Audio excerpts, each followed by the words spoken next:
आज हम life science आउ किछटा एमसीक्यू देखिबा तो without wasting of time let's get started. तो जो 26 नंबर ଦେଇଛି କହିଛି ତିନିଟି ଗ୍ଲୁକୋଜ ଅଣୁରେ କେତେଟି ଅମ୍ଳଜାନ ଥାଏ?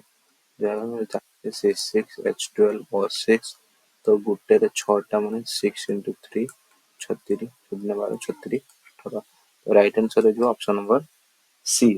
27 ନମ୍ବର ପାଇବା ରାମ ସେଓ ରସ ପିଉଥିବା ସମୟରେ ତାଙ୍କ ବାପା ତାଙ୍କୁ ପଚାରିଲେ ତୁମେ ପିଉଥିବା ରସରେ କେଉଁ ଉପାଦାନ ଅଧିକ ପରିମାଣରେ ଅଛି? ତ ଏହାର ଆନ୍ସର କଣ ରହିଯିବ କୁହ? ତ ଏହାର ଆନ୍ସର ହେଇଯିବ 27 ଗ୍ଲୁକୋଜ। ଓକେ।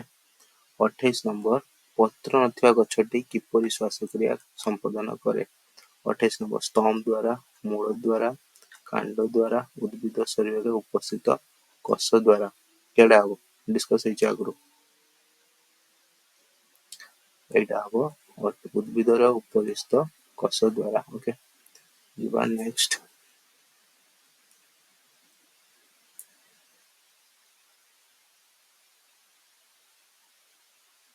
ରକ୍ତ ମଧ୍ୟରୁ କେଉଁ ଅବସ୍ଥାରେ ପଞ୍ଜରା ହାଡ଼ର ଚଳନ ଦେଖାଯାଏ? କେଉଁ ଅବସ୍ଥାରେ ପଞ୍ଜରା ହାଡ଼ର ଚଳନ ଦେଖାଯାଏ କୁହ ଜଲ୍ଦି। ସମ୍ବାତନ। ଓକେ ଆନ୍ସର ହେବ ସମ୍ବାତନ।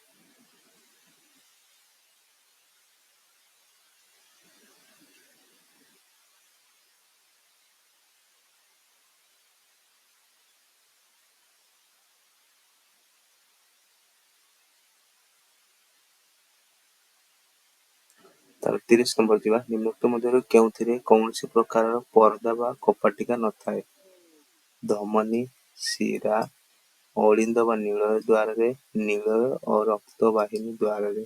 କୋଉଟା ଠିକ ହବ? ଧମନୀରେ। ଓକେ ଧମନୀରେ କୌଣସି ପ୍ରକାରର ପରଦା ବା କପାଟିକା ନଥାଏ।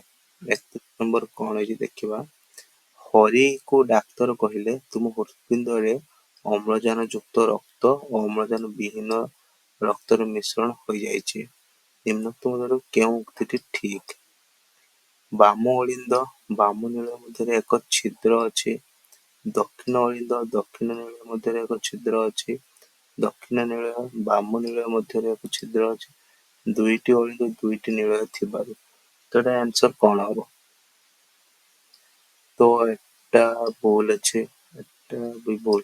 ଦକ୍ଷିଣ ନୀଳୟ ବାମ ନୀଳୟ ମଧ୍ୟରେ ଏକ ଛିଦ୍ର ଅଛି। ତ ଏଇଟା ହିଁ ଠିକ ହବ। 31 ନମ୍ବର ସି ହବ କରେକ୍ଟ ଆନ୍ସର। 32 ଯିବା ଝାଳ ତିଆରି ପାଇଁ ଚର୍ମରେ କେଉଁ ଗ୍ରନ୍ଥି ରହିଛି? ତାହେଲେ ସମସ୍ତେ ଜାଣିଥିବ ସ୍ୱେଦ ଗ୍ରନ୍ଥି। ସ୍ୱେଦ ଗ୍ରନ୍ଥି ରହିଛି। 33 ନମ୍ବର କହିଛି ବିନୟ ଗୋବିନ୍ଦକୁ ପଚାରିଲେ ଆମ ଶରୀରରେ ବୃକକ୍ ନଥିଲେ କେଉଁ ପଦାର୍ଥ ନିଷ୍କାସନ ବାଧା ଉପୁଜିଥାନ୍ତା? ବୃକକ୍ ମାନେ କିଡନୀ। କିଡନୀ ଯଦି ନଥାନ୍ତା ତେବେ କୋଉଟା ନିଷ୍କାସନରେ ବାଧା ଉପୁଜିଥାନ୍ତା? କୋଉଟା ହବ? 33 यूरिया ना, यूरिया को फिल्ट्रेशन करे। यूरिया फिल्ट्रेशन करे। सो यूरिया इजुआर करेक्ट आंसर। ଝୁଡ଼ି ଭିତରେ ଆବଦ୍ଧ ଲୁହାଟି କଣ କହିছে ଝୁଡ଼ି ଭିତରେ ଆବଦ୍ଧ ଲତାଟି ଝୁଡ଼ିର ଫାଙ୍କ ଦେଇ ବାହାରକୁ ବାହାରିଯାଏ। କୋଉ ହରମୋନ ପ୍ରଭାବରେ ଏହା ଘଟେ? ଧର ଗୋଟେ ଝୁଡ଼ି ଅଛି ତା ଭିତରେ ଗୋଟେ ଗଛ ଲଗାନିଆ ହେଇଛି। ଧର ଗୋଟେ ଥେନୁ ଯୋଉଠି ଫାଙ୍କା ଜାଗା ଥିବ ସେଇପଟ ଦେଇ ଏଟା ବାହାରିଯାଏ। ତ ଏଟା କୋଉ ସେ କହିଛି ଏଟା କୋଉଥିପାଇଁ ଏଟା ହେଇଛି?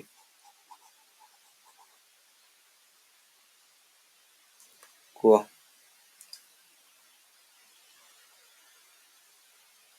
ଏଟିପର ଆନ୍ସର ରହିବ ଅକ୍ସିଟୋସିନ। ଓକେ ଅକ୍ସିଟୋସିନ ହରମୋନ କାରଣରୁ ଏହା ହେଇଛି। ବାପା ପୁଅକୁ ପଚାରିଲେ ବିମାନ ବନ୍ଦରରେ ଚୋରା ନିଶା ଦ୍ରବ୍ୟକୁ ଖୋଜିବାରେ କୁକୁର ମାନଙ୍କୁ ବ୍ୟବହାର କରାଯାଉଛି ତାର କାରଣ କଣ? କୁହ। ଉନ୍ନତ ଏଇଟା ହବ ଉନ୍ନତ ପ୍ରାଣବାଳୀ। 36 କହିଛି ଜନତା ବା ଜାୟକ କୋଷ ଫୁଲର କେଉଁ ଅଂଶରେ ଦେଖାଯାଏ? ପରାଗରଣରେ। ଗର୍ଭାବସ୍ଥାରେ ବିନା ଡାକ୍ତରଙ୍କ ପରାମର୍ଶରେ ଝୁନି ବୋଉ କିଛି ଔଷଧ ଖାଇଦେଲେ। ତା ଫଳରେ ଜନ୍ମ ପରେ ଝୁନି ଠାରେ କିଛି ଅସ୍ୱାଭାବିକ ଲକ୍ଷଣ ପରିଲକ୍ଷିତ ହେଲା। ଔଷଧର ପ୍ରଭାବରେ ମା ଶରୀରରେ ଝୁନିକୁ କାହା ମାଧ୍ୟମରେ ସ୍ଥାନାନ୍ତରିତ ହେଲା? ନା କୁହ ଜଲ୍ଦି।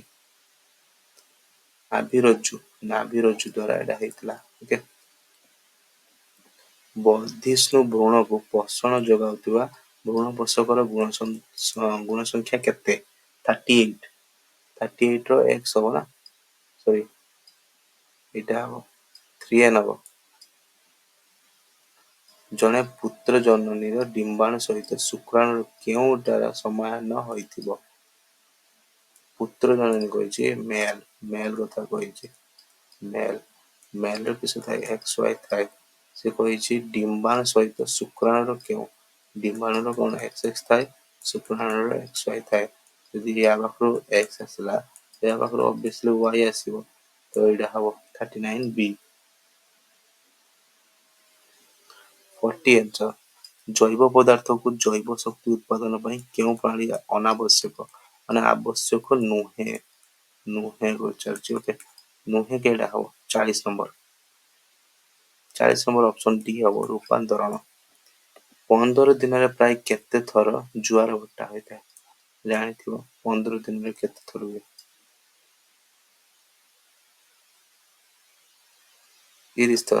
ଯେତେ ଦିନ ପଚାରିଥିବ ସେତିକି into 2 equal to 30। ବିନୋଦ ସୌର ଶକ୍ତିକୁ ବିଦ୍ୟୁତ ଶକ୍ତିରେ ପରିଣତ କରିବାକୁ ଚାହିଁଲା, ତେବେ ସେ କେଉଁ ଯନ୍ତ୍ର ବ୍ୟବହାର କରିବ? ସୋଲାର ଏନର୍ଜିକୁ ସିଏ କନଭର୍ଟ କରିବ କୋଉଥିକୁ? ଇଲେକ୍ଟ୍ରିକାଲ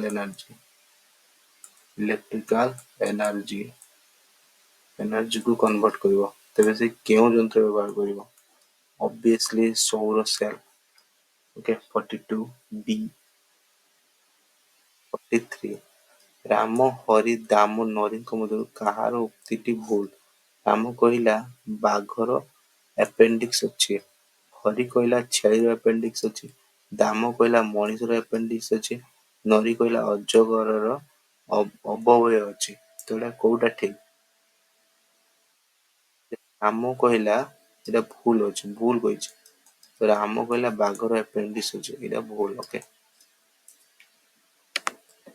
ଶୁକ୍ରାଣୁର କେତେ ସଂଖ୍ୟକ ଗୁଣସୂତ୍ର ଦେଖାଯାଏ? ଶୁକ୍ରାଣୁର n 2n।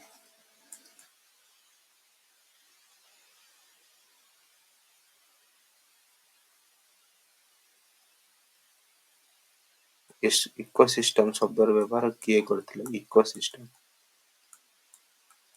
ଇକୋସିଷ୍ଟମର ୟୁଜ କିଏ କରିଥିଲେ?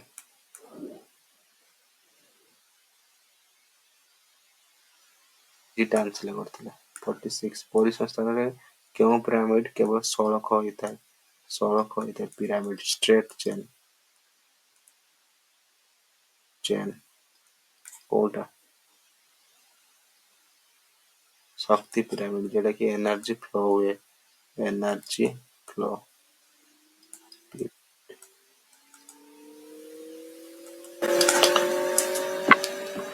47 ଆବଶ୍ୟକତାକୁ ଦୃଷ୍ଟିରେ ରଖି ସମ୍ପଦର ବ୍ୟବହାର କରିବା ଫାଇପାର ନୀତି କେଉଁଟାର ଅନ୍ତର୍ଭୁକ୍ତ?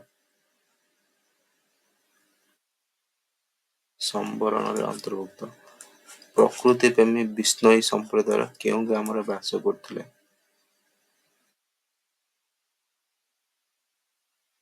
ଏଜିରାଲି। ଓକେ। 49 ଅମ୍ଳଜାନର ସନ୍ତୃପ୍ତି ସ୍ତର କେଉଁ ଶତକଡାରୁ କମିଗଲେ ଡାକ୍ତରଙ୍କ ପରାମର୍ଶ ନେବା ଉଚିତ? ଯେଟା କି ଅକ୍ସିଜେନ ଲେଭେଲ।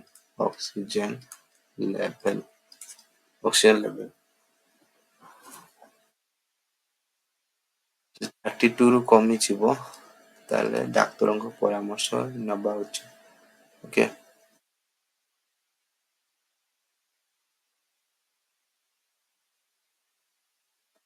ମାସ୍କକୁ ବିଶୋଧନ କରିବା ପାଇଁ କେଉଁ ଦ୍ରବଣଟି ବ୍ୟବହାର କରାଯାଏ? ମାସ୍କ ରିୟୁଜ କରିବା ପାଇଁ यूज करिया ପାଇଁ ମାନେ କେମିକାଲ ରେ ବୁଡାଯିବ। Sodium hydrochloride okay sodium hydrochloride solution.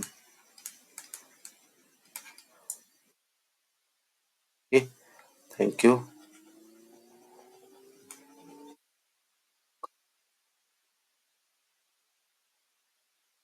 Video रे देखा स्टे ट्यून्ड ओके।